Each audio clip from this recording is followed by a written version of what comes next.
আজ আমরা শুনব কিভাবে হজরত আদম আলাইহিসসালামকে জান্নাত থেকে পৃথিবীতে নামিয়ে আনা হলো এবং এখান থেকেই মানব জীবনের এক নতুন যাত্রা শুরু হলো। গন্দম খাওয়ার পর হজরত আদম আলাইহিসসালামকে সিলন দ্বীপে নামানো হয়েছিল, আর মা হাওয়া আলাইহিসসালামকে নামানো হয়েছিল জেদ্দা নামের শহরে। শয়তানের এই চালে ময়ূর এবং সাপও তাকে সাহায্য করেছিল। তাই আল্লাহ তাআলা ময়ূরকে ডাকলেন এবং বললেন, হে ময়ূর, তোমার অপরাধ অনেক বড়। যদিও তুমি সরাসরি গুনাহ করনি, তবুও তুমি সম্পূর্ণ নির্দোষ নাও, কারণ তুমি জানতে যে আমার অনুমতি ছাড়া কেউ জান্নাতে প্রবেশ করতে পারে না। তবুও তুমি এক অপরিচিতকে সেখানে যেতে সাহায্য করেছ, তাই তোমাকে শাস্তি পেতে হবে। প্রথমত, তোমার জায়গা আর জান্নাতে হবে না। দ্বিতীয়ত, তোমার দেহের অতুলনীয় সৌন্দর্য হ্রাস করে দেয়া হবে। বিশেষ করে তোমার পা, যা সবচেয়ে সুন্দর ছিল, সেগুলোকে কুৎসিত করে দেয়া হবে। এরপর আল্লাহর হুকুমে ফেরেশতারা ময়ূরকে জান্নাত থেকে বের করে পৃথিবীতে ছেড়ে এলেন। এরপর আল্লাহ তাআলা বললেন, হে সাপ, আমি তোমাকে সমস্ত সৃষ্টির মধ্যে সবচেয়ে বেশি সৌন্দর্য দিয়েছিলাম, তোমাকে জান্নাতে রেখেছিলাম, কিন্তু তুমি আমার আদেশের বিরুদ্ধাচরণ করেছ। তুমি শয়তানকে আমার অনুমতি ছাড়া জান্নাতে প্রবেশ করিয়েছ। এবার তুমিও শাস্তি পাবে। তোমার চেহারা বিকৃত করে দেয়া হবে, তোমার পাগুলো শেষ করে দেওয়া হবে। এখন তুমি জীবনভর পা ছাড়া হামাগুড়ি দিয়ে চলবে, আর যে মুখ দিয়ে তুমি শয়তানকে জান্নাতে প্রবেশ করিয়েছিলে, সেই মুখে এখন সুগন্ধির বদলে বিষ ভরে দেয়া হবে। মানুষ তোমাকে দেখা মাত্রই মারার চেষ্টা করবে। এরপর আল্লাহর হুকুমে ফেরেশতারা সাপকেও জান্নাত থেকে বের করে পৃথিবীতে ছেড়ে এলেন। এখন জান্নাত থেকে বেরিয়ে হজরত আদম আলাইহিসসালাম সিলন দ্বীপের মরুভূমিতে এবং বিবি হাওয়া আলাইহিসসালাম জেদ্দা শহরে নামলেন। চারদিকে অন্ধকার, না কোনো মানুষ, না কোনো শব্দ। এই অচেনা পৃথিবীতে হঠাৎ নেমে এসে দুজনেই হতবাক ও দুঃখে নিমজ্জিত ছিলেন। হজরত আদম আলাইহিসসালাম সিলন দ্বীপে বসে কাঁদছিলেন এবং বিবি হাওয়া আলাইহিসসালাম জেদ্দায় বসে একইভাবে অশ্রু বিসর্জন দিচ্ছিলেন। কিছু বর্ণনা অনুযায়ী তারা এভাবেই ৩০০ বছর ধরে চোখের জল ফেলেছিলেন। এরপর আল্লাহ রব্বুল আলামিন তার এই দুঃখিত ও ভগ্ন হৃদয়ের বান্দাদের প্রতি রহমতের দৃষ্টি দিলেন। তারপর তিনি হজরত জিব্রাইল আলাইহিসসালামকে আদেশ দিলেন, হে জিব্রাইল, আমার বান্দা আদমের কাছে যাও এবং তাকে বলো যে সে যেন মক্কায় যায় এবং সেখানে আমার জন্য হজ করে। আল্লাহর আদেশ পেয়েই হজরত আদম আলাইহিসসালাম সফরের জন্য বেরিয়ে পড়লেন। মুফাসসিরগণ লিখেছেন, যখন হজরত আদম আলাইহিসসালাম সিলন দ্বীপ থেকে মক্কার দিকে হাঁটতে শুরু করলেন, তখন আল্লাহ তাআলা তার জন্য জমিনকে এতটাই নিকটবর্তী করে দিলেন যে মাত্র ৩০ কদমেই তিনি মক্কা শরীফে পৌঁছে গেলেন। মক্কা পৌঁছে হজরত আদম আলাইহিসসালাম জাবালে রহমতের কাছে বসে পড়লেন। ক্লান্ত, ভেঙে পড়া মনোবল নিয়ে তার চোখ থেকে অশ্রু ঝরছিল। তিনি হাত তুলে দোয়া করলেন, হে আমার মালিক, আমাদের এবং আমাদের স্ত্রীর গুনাহ মাফ করে দিন। আমি জানি না হাওয়া এখন কোথায়, কি অবস্থায় আছে, তাকেও জানা নেই আমি কোথায় আছি। হে আমার রব, দয়া করো, আমাদের ভুল ক্ষমা করে দাও এবং আমাদের আবার মিলিয়ে দাও। হজরত আদম আলাইহিসসালামের এই দোয়া আল্লাহর দরবারে কবুল হতে শুরু করল। তিনি আকাশের দিকে চোখ তুললেন। হঠাৎ তার দৃষ্টির সামনে আরশে মুআল্লা প্রকাশিত হল। তিনি দেখতে পেলেন সেখানে লেখা আছে, লা ইলাহা ইল্লাল্লাহু মুহাম্মাদুর রাসূলুল্লাহ। এই দৃশ্য দেখে তার একটি পুরনো স্মৃতি জেগে উঠল। যখন আল্লাহ তাকে সৃষ্টি করেছিলেন, তখন তিনি প্রথমবার এই লেখাটি দেখেছিলেন। এবার তিনি আবার হাত তুললেন এবং বললেন, হে আমাদের রব, আপনার হাবিব মুহাম্মাদুর রাসূলুল্লাহ সাল্লাল্লাহু আলাইহি ওয়াসাল্লামের উসিলায় আমাদের গুনাহ মাফ করে দিন। যখন তিনি এই নাম উচ্চারণ করলেন, তখন রহমতে ইলাহির দরজা খুলে গেল। আল্লাহ তার দোয়া কবুল করলেন এবং তার ও তার স্ত্রীর সমস্ত গুনাহ মাফ করে দিলেন। এরপর আল্লাহ জিব্রাইল আলাইহিসসালামকে পাঠালেন। তিনি এসে বললেন, হে আদম, আপনি আপনার দোয়ায় মুহাম্মদ সাল্লাল্লাহু আলাইহি ওয়াসাল্লামের নাম নিয়েছেন, এই কারণেই আল্লাহ আপনার দোয়া কবুল করেছেন। যদি আপনি এই দোয়া জান্নাতে থাকাকালীন করতেন, তাহলে আপনাকে পৃথিবীতে আসতে হতো না। এই কথা শুনে আদম আলাইহিসসালাম বললেন, জিব্রাইল, আমি এত দুশ্চিন্তায় ছিলাম যে সেই কালিমাটি একেবারেই ভুলে গিয়েছিলাম। আজ আল্লাহর মেহেরবানিতে তা আবার মনে পড়েছে। এ সময় তাদের কথোপকথন চলছিল। হঠাৎ আদম আলাইহিসসালামের দৃষ্টি দূরে পড়ল। তিনি দেখলেন জেদ্দার দিক থেকে বিবি হাওয়া আলাইহিসসালাম এগিয়ে আসছেন। এই দৃশ্য দেখে তিনি আর বসে থাকতে পারলেন না, দৌড়ে গিয়ে তাকে আলিঙ্গন করলেন। ৩০০ বছরের বিচ্ছেদের পর এই মিলন ছিল অত্যন্ত আবেগঘন। বিবি হাওয়া আলাইহিসসালামও কেঁদে ফেললেন। তাদের চোখে ছিল অশেষ স্বস্তি ও করুণা। ফেরেশতারাও এই দৃশ্য দেখে আবেগ আপ্লুত হলেন এবং আল্লাহর শুকরিয়া আদায় করলেন। এরপরও জীবন সহজ ছিল না। তারা গাছের ফল ও পানি দিয়েই জীবন ধারণ করতেন। জীবন ছিল কঠিন। এই সময় জিব্রাইল আলাইহিসসালাম জান্নাত থেকে এক জোড়া উট এবং এক জোড়া গরু নিয়ে এলেন। সঙ্গে কিছু গমের বীজও দিলেন এবং বললেন, এগুলো দিয়ে তোমরা জীবিকার ব্যবস্থা করবে। উট দিয়ে জমি চাষ করো, গম বপন করো। আদম আলাইহিসসালাম বললেন, আমরা তো কিছুই জানি না। জিব্রাইল আলাইহিসসালাম হাসলেন এবং বললেন, চিন্তা করো না, আমি সব শিখিয়ে দেব। এরপর তিনি তাদের চাষাবাদের পদ্ধতি শেখালেন, কিভাবে উট দিয়ে লাঙল চালাতে হয়, কিভাবে বীজ বপন করতে হয়, সব কিছু। গমের দানা মাটিতে ফেলার 7 ঘন্টার মধ্যেই আদম আলাইহিসসালাম ফসল কেটে ফেললেন। এরপর গম থেকে তুষ বা ভুসি ছাড়ানো, তা পেষণ করে আটা তৈরি করা এবং রুটি সেকার পদ্ধতি বিবি হাওয়া আলাইহিসসালামকে শেখানো হলো। কিন্তু রুটি সেকার জন্য আগুনের অভাব ছিল। ঠিক তখনই জিব্রাইল আলাইহিসসালাম আল্লাহর হুকুমে দোজখ বা জাহান্নাম থেকে হালকা একটু ধোঁয়া নিয়ে এলেন। যখন সেই ধোঁয়া মাটিতে রাখা হলো, মাটি দ্রুত জ্বলে গিয়ে একটি গভীর গর্ত তৈরি করল। সেই ধোঁয়া দোজখের দিকেই পিছলে গেল। বারবার চেষ্টা করেও দোজখের ধোঁয়া পৃথিবীতে টিকিয়ে রাখা গেল না। তখন আল্লাহ বললেন, হে জিব্রাইল, এই আগুন পৃথিবীতে ততক্ষণ থাকবে না যতক্ষণ না তুমি একে রহমতের মাধ্যমে অর্থাৎ রহমতের নদীতে ধুয়ে না আনো। জিব্রাইল আলাইহিসসালাম সেই ধোঁয়া 7 বার রহমতের নদীতে ধুলেন এবং তারপর পৃথিবীতে আনলেন। তখনই সেটি তার আসল গরম বাতাসরূপী আগুন হয়ে স্থায়ী হলো এবং রুটি সেকার মতো উপযোগী হলো। আর এভাবেই আল্লাহর রহমত, ফেরেশতাদের সাহায্য এবং জ্ঞান ও নির্দেশনার মাধ্যমে হজরত আদম আলাইহিসসালাম ও বিবি হাওয়া আলাইহিসসালাম জীবনের প্রথম জীবিকার পথ শিখলেন। এটি সেই পথ যে পথে মানুষের যাত্রা এগিয়ে চলল, বিপদ মুসিবতের পর রহমতের পথ। অন্যদিকে শয়তান পৃথিবীতে হজরত আদম আলাইহিসসালামকে দ্বিতীয়বারও কোনোভাবে ক্ষতিগ্রস্ত করতে সফল হতে পারল না। বরং যখনই সে হজরত আদম আলাইহিসসালামকে ধোঁকা দেওয়ার চেষ্টা করেছে, তখনই সে নিজেই বারবার মুশকিলে পড়েছে। অবশেষে আল্লাহ তাআলা হজরত আদম ও বিবি হাওয়া আলাইহিসসালামকে নির্দেশ দিলেন যে তারা যেন এখন শান্তি ও স্বস্তির সঙ্গে পৃথিবীতে বসবাস করেন। দুজন আল্লাহর আদেশ অনুযায়ী সেখানেই থাকা শুরু করলেন এবং সেখান থেকেই তাদের সন্তানের ধারা শুরু হলো। আল্লাহ তাআলার কুদরতের এই বিধান ছিল যে বিবি হাওয়া একবারে 2টি সন্তান জন্ম দিতেন, একটি পুত্র এবং একটি কন্যা। এটি ছিল হেকমত ও প্রজ্ঞা যে এক জোড়ার ছেলে অন্য জোড়ার মেয়ের সাথে বিবাহ করবে এবং অন্য জোড়ার ছেলে প্রথম জোড়ার মেয়ের সাথে বিবাহ করবে। প্রথম জোড়ায় জন্ম নিল একটি ছেলে যার নাম ছিল কাবিল এবং একটি মেয়ে যার নাম আকলিমা। আকলিমা ছিল অত্যন্ত সুন্দরী ও রূপবতী। এরপর দ্বিতীয় জোড়ায় ছেলে হলো হাবিল এবং মেয়ে সাজ্জা।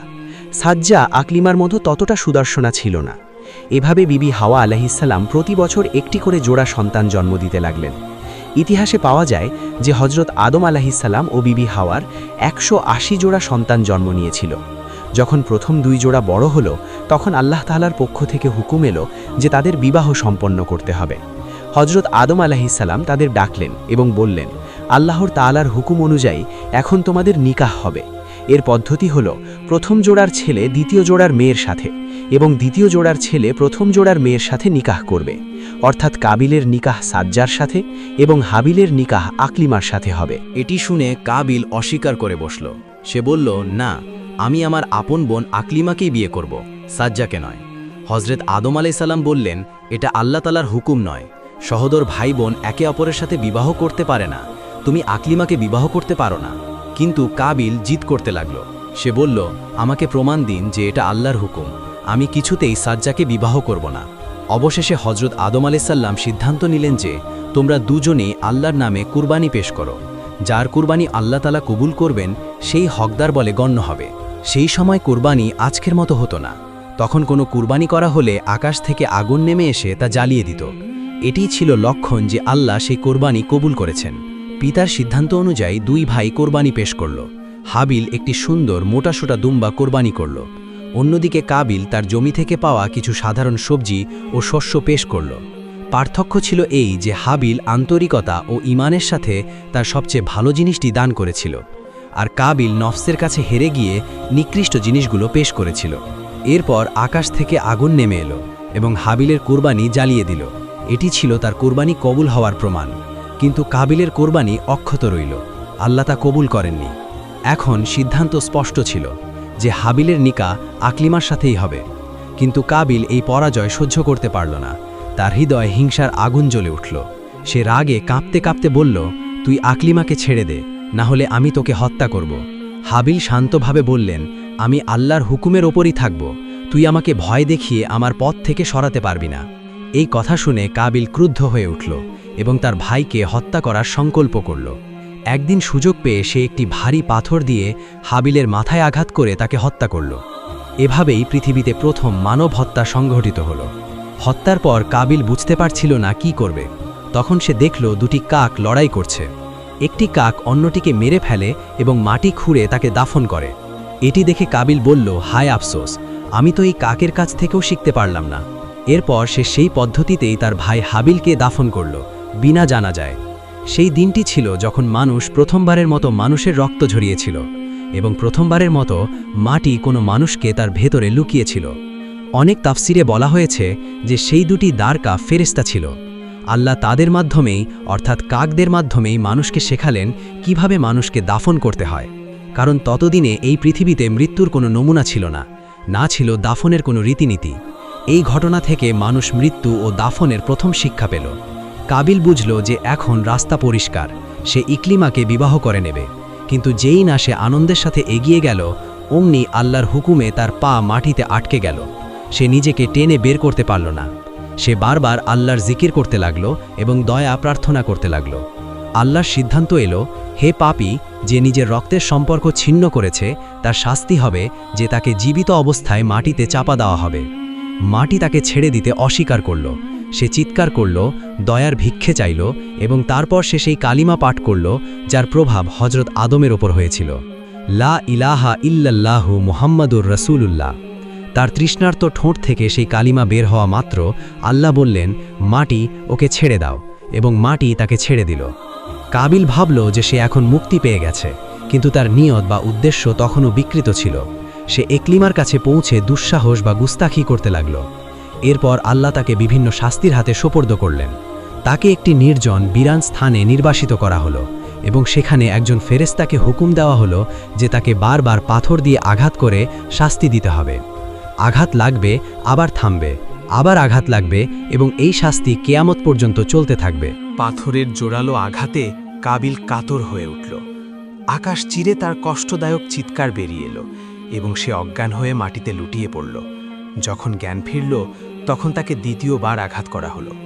ওদিকে হজরত আদম আলাইহিসসালাম হজ আদায় করে যখন দেশে ফিরলেন তখন দেখলেন হাবিল কোথাও নজরে আসছে না।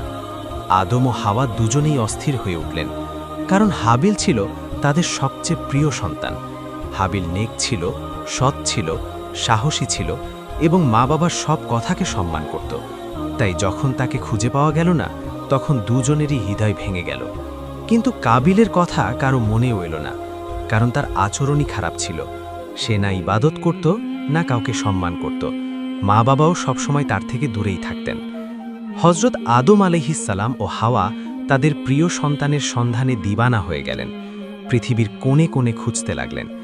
একদিন জিব্রাইল আলাইহিসসালাম তাদের ক্রন্দনরত মুখ দেখে আর ধৈর্য রাখতে পারলেন না।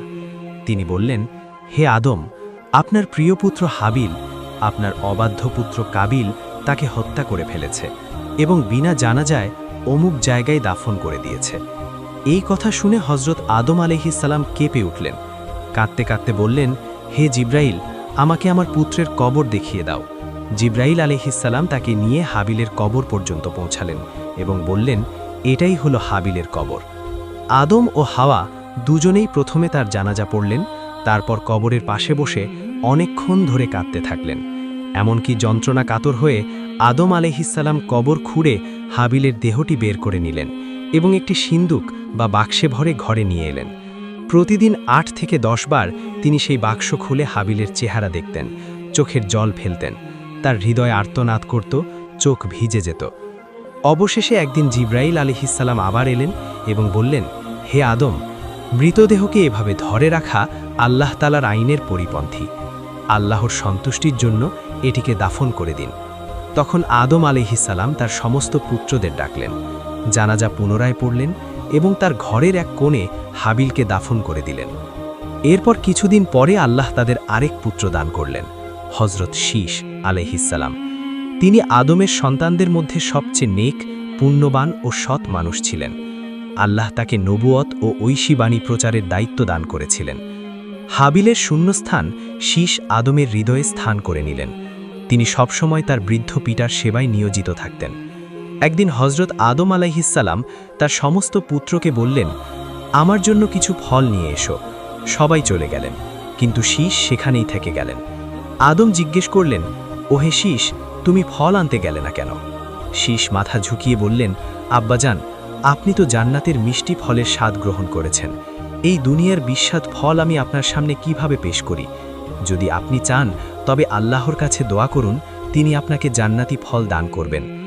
হজরত আদম আলাইহিসসালাম শীষের কথা শুনে বিনম্রভাবে বললেন, ওহে আমার প্রিয় পুত্র, আমি তো সেই সময় আল্লাহ তাআলার হুকুমের বরখেলাফ করে ভুল করেছিলাম। গন্দম খাওয়ার কারণে আমাকে এই পৃথিবীতে নামিয়ে দেওয়া হয়েছে। এখন আবার কোনো খাবারের জন্য কিছু চাইতে আমার খুব লজ্জা হচ্ছে। এর চেয়ে ভালো তুমি, ওহে আমার নিষ্পাপ পুত্র, আল্লাহর দরবারে দোয়া করো, কারণ তুমি পবিত্র, তুমি নির্দোষ, তোমার দোয়া নিশ্চয়ই কবুল হবে। তখন হজরত শীশ আলাইহিসসালাম মাথা ঝুঁকিয়ে নম্র হৃদয়ে আল্লাহর দরবারে হাত তুলে আরজি জানালেন, হে আমার রব, আপনার নবী আদমের জন্য কিছু ফল পাঠিয়ে দিন। আল্লাহ তাআলা শীশ আলাইহিসসালামের দোয়া কবুল করলেন এবং জান্নাত থেকে প্রচুর ফল একটি হুরকে দিয়ে শীশ আলাইহিসসালামের কাছে পাঠালেন। সেই হুর নুরানি চেহারা নিয়ে এসে বললেন, হে শীশ, আল্লাহ তাআলা আমাকে এবং এই সমস্ত ফল আপনার জন্য পাঠিয়েছেন। শীশ আলাইহিসসালাম সব ফল নিয়ে তার আব্বা হজরত আদম আলাইহিসসালামের সামনে পেশ করলেন। আদম জান্নাতি ফল খেলেন, তার চেহারায় শান্তি ও শুকরের নূর ছেয়ে গেল। এরপর তিনি শীশ আলাইহিসসালামের নিকাহ সেই জান্নাতি হুরটির সাথে দিয়ে দিলেন এবং হুরকে বললেন, ওহে আমার কন্যা, এবার তুমি আবার জান্নাতে ফিরে যাও, কারণ এই পৃথিবী তোমার উপযোগী নয়। একদিন জান্নাতেই তোমার সাথে শীষের সাক্ষাৎ হবে, পৃথিবীতে নয়। হুর আদম আলাইহিসসালামকে সালাম করলেন, আসসালামু আলাইকুম ইয়া নবী, এবং নূরের মতো অদৃশ্য হয়ে গেলেন। হজরত আদম আলাইহিসসালাম প্রায় 1200 বছর পর্যন্ত জীবিত ছিলেন। এই সময়ে তার 350-এরও বেশি সন্তানাদি হয়েছিল। তিনি তার সমস্ত পুত্র কন্যাকে দুনিয়া ও আখেরাত উভয়েরই শিক্ষা দিয়েছিলেন। শুধুমাত্র কাবিলই ছিল যে পথভ্রষ্ট হয়েছিল।